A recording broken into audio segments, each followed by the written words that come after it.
घरी जे आहे त्याच साहित्यात बनवला मस्त चमचमीत हिरव्या वाटणातला मटर राईस. मंडळी, सध्या मार्केटमध्ये मटर भरपूर प्रमाणात आले. मग मटर राईस तर झालाच पाहिजे, पण हा मटर राईस आपल्या घरी जे साहित्य अवेलेबल आहे ना, त्याच साहित्यात मी बनवला आहे.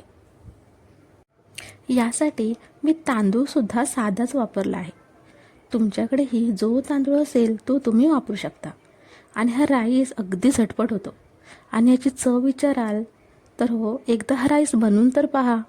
अहो मंडळी, हा राईस बनवायला एकदम सोपा आहे. चला सुरुवात करूया.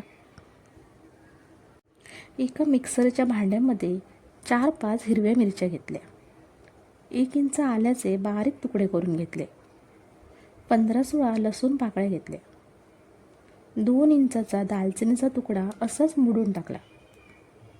8-9 काळ्या मिरी घेतल्या आणि भरपूर अशी मूठभर कोथिंबीर घेतली. आणि यामध्येच अर्धा चमचा लिंबू रस घ्यायचा. मी यामध्येच असा अर्धा लिंबू पिळून घेते. बी पडली तर अशी काढून घ्यायची.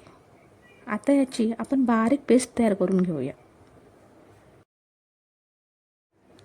पहा मंडळी, याची अशी बारीक पेस्ट करून घेतली.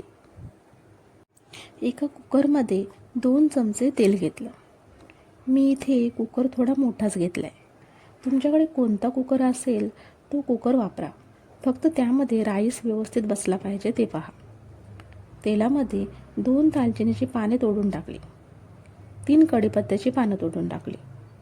1 चमचा जिरे घेतले. जिरे तेलात छान फुलवून घ्यायचे. आता यामध्येच कांदा टाकायचा. इथे ना मी हे 3 मोठे कांदे असे उभे पातळ कापून घेतलेत. कांदा तेलात छान परतायचा. कांद्याचा चांगला गोल्डन कलर आला पाहिजे. हा असा कांद्याचा एवढा कलर बदलला, कांदा सॉफ्ट झाला की यामध्ये आपण बनवलेलं हिरवं वाटण टाकायचं. हे वाटीभर मटर आहेत ते टाकले. मटर एकदा तेलात परतून घेतले आणि लगेचच यामध्ये तांदूळ धुवून टाकले. हे साधेच तांदूळ आहेत, मसुरी राईस आहे. यासाठी मी बिर्याणी राईस किंवा जिरा राईस असं काहीही वापरलं नाही. तुमच्याकडे जर घरी अवेलेबल असेल तर तुम्ही बिर्याणी राईस वगैरे वापरू शकता. पण बिर्याणी राईस थोडा वेळ भिजत ठेवा, म्हणजे छान सुटसुटीत भात होईल. चवीपुरतं मीठ टाकायचं. जेवढे तांदूळ घेतले त्याच प्रमाणात पाणी घेतलं. मी मिक्सरच्या भांड्यामध्ये हे पाणी ओतून घेतलं, त्यामुळे हे पाणी हिरवं दिसते. मी यामध्ये कोणताही कलर वापरला नाही हा. आता हे छान ढवळून घ्यायचं आणि कुकरचं झाकण बंद करायचं. आता 3 शिट्ट्या काढून घेऊया. इकडे भात शिजतोय तोपर्यंत मंडळी मी तुम्हाला बर्ड नेट दाखवते.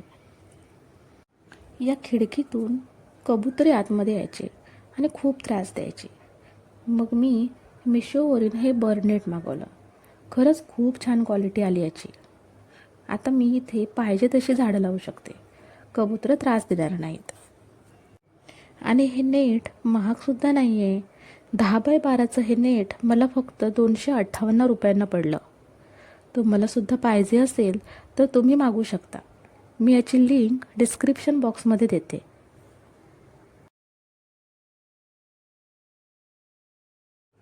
मंडळी, कुकरच्या 3 शिट्ट्या झाल्या.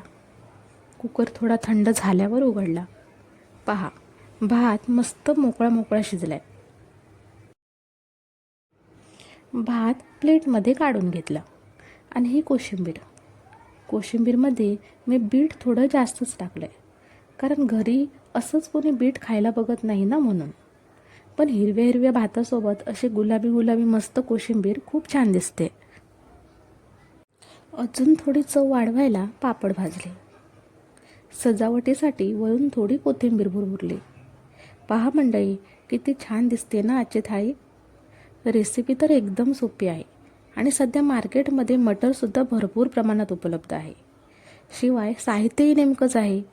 तर हिरव्या वाटणातला मटर राईस तुम्हीसुद्धा नक्की करून पहा आणि कसा झाला ते मला कमेंटमध्ये सांगायला विसरू नका. चला तर मग मंडळी, बाय बाय. पुन्हा भेटू असेच एक छान रेसिपी घेऊन.